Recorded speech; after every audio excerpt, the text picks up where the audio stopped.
नमस्कार दोस्तों, मेरे चैनल एडीआर अड्डा पर आपका स्वागत है। मैं आपका दोस्त राघवेंद्र सिंह राजपूत एडवोकेट आपसे वीडियो के माध्यम से अपने विचारों को शेयर करता हूं और आप जानते हैं कि मैं देश की बात करता हूं। अगर आपको मेरा वीडियो अच्छा लगे तो मेरे वीडियो को लाइक करें और शेयर करें और मेरे चैनल को सब्सक्राइब करें। तो जैसा कि आप जानते हैं कि मैं देश के मुद्दों पर बात करता हूं, तो आपसे मैं आज अपने देश के मुद्दे पर बात करूंगा कि एक बहुत महत्वपूर्ण मुद्दा जाति आधारित जनगणना। मैं अब आपसे जातिगत आधारित जनगणना के मुद्दे पर थोड़ी सी बात करना चाहूँगा, अपने विचारों को शेयर करना चाहूँगा आपसे। देखिए दोस्तों, जातिगत जनगणना जो है वो इस बजट सत्र में जब एलओपी के द्वारा संसद के सदन को संबोधित किया गया तो उन्होंने एक चक्रव्यूह की जो बात की थी और उन्होंने कहा था कि इस चक्रव्यूह को हम तोड़ेंगे।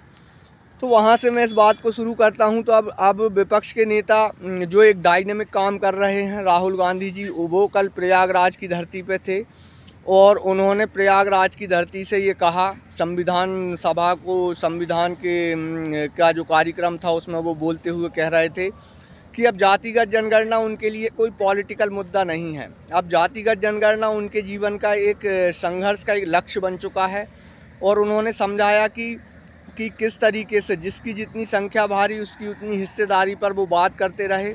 और उन्होंने बताया कि किस प्रकार से आप देखिए कि प्राइवेट कंपनियों को उठा के देखिए, आप मीडिया हाउसेस को उठा के देखिए, आप जो सरकार को चलाने वाले अफसर हैं उनकी लिस्ट उठा करके देखिए, किस प्रकार से भागीदारी से वंचित इस देश के एक बहुत बड़े तबके को रखा जा रहा है। तो उन्होंने इस मुद्दे पर कल खुलकर बात की और उन्होंने संविधान के बारे में बात की। क्योंकि संविधान जो है वो सबको राइट्स देता है और उन्होंने बताया कि कैसे आप लोगों के सहयोग से वो जनता को संबोधित कर रहे थे कि आप लोगों के सहयोग से कैसे संविधान को लोगों ने माथे से लगाया। इस प्रकार की वो वहाँ पर उन्होंने बात की।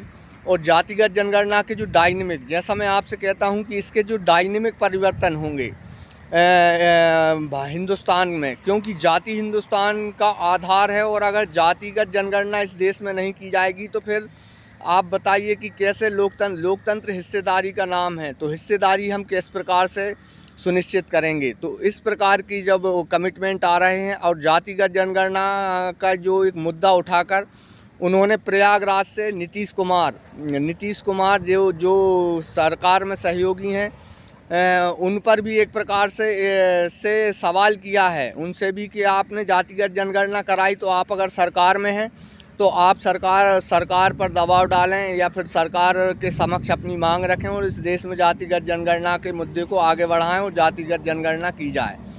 तो जातिगत जनगणना से बहुत सारे सवालों के हल मिलने वाले हैं। जैसा कि मैं आपसे कहता हूं, उन्होंने कहा कि ये जो 50% का रिजर्वेशन कैप लगा हुआ है, थोड़ा सा इसके बारे में मैं आपको शॉर्ट में बताता हूं कि ये 50% का कैप जो है अब ये बढ़ने जा रहा है। अगर जातिगत जनगणना होगी तो ये कैप 80 के लगभग जाएगा।